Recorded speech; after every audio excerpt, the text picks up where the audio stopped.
Welcome into this first carrier update presented by Powerfleet. I'm Tony Mulvey, joined by Donnie Gilbert. Donnie, what are we going to talk about this morning? We're going to start out here looking at spot rates using the FreightWays National Truckload Index, and I've got it compared to our drive and outbound tender rejection rate. And we see, they correlate very well together here. And the last couple of days, Tony, we've seen the charts lines picking up. Glass half full, road week, end of the month. Got a lot of things going on, but it's nice to see this response. It's not a huge response. It's not a game changer, but at least it shows that, shippers are not in complete control and keeping their rates pushing down, that they are able to fight back. Now, the best thing carriers need to do right now is keep that upward pressure and try to keep it throughout the month of June as well to help keep these rates healthy for them. If they do not keep this upward pressure, shippers will gain back control and start pushing those rates down. Their last hope is the 4th of July.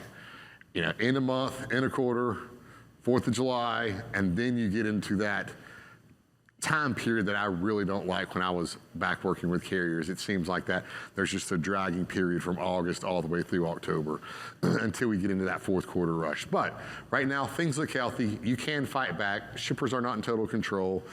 Get in there, keep your rates high, finish out a good month strong. Let's go and jump over to our next chart where I have drive and outbound tender volumes and rejection rates put together here. We see volumes picking back up. Obviously, that's helping tighten capacity some, and that's helping lead rejection rates up right now. Like I say, we're at 8.8. A week ago, we were at 8.3, so it's not a huge gain, but it is some positive news. Keep them out there, keep fighting. Yeah, and I think really telling, look at volume levels, right? We're above where we were at the end of April, which is obviously positive because we still have about a week until the end of the month. Technically the end of the month, I guess, is this time next week. And you've got Memorial Day factored into that as well. Yeah, and it is the summer shipping season for dry van right now. So this is, quote, their high time from now all the way to about the 4th of July. Let's look at a little bit of reefer here right quick, and then we'll wrap it up here. The reefer slide, jumped down here and right here at the end of April.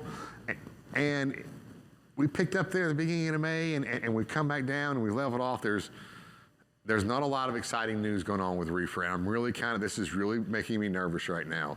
We're getting to the end of the month. Volumes have been kind of flat. Rejection rates have been flat or going down. We were hoping, produce is moving. Mm-hmm. I've seen trucks come through Chattanooga with loads of watermelons. They were only coming from one place, Florida. This is starting to happen. Things are moving, but there's not a lot of pressure right now. There's not a lot of, the tightening of capacity hasn't happened yet.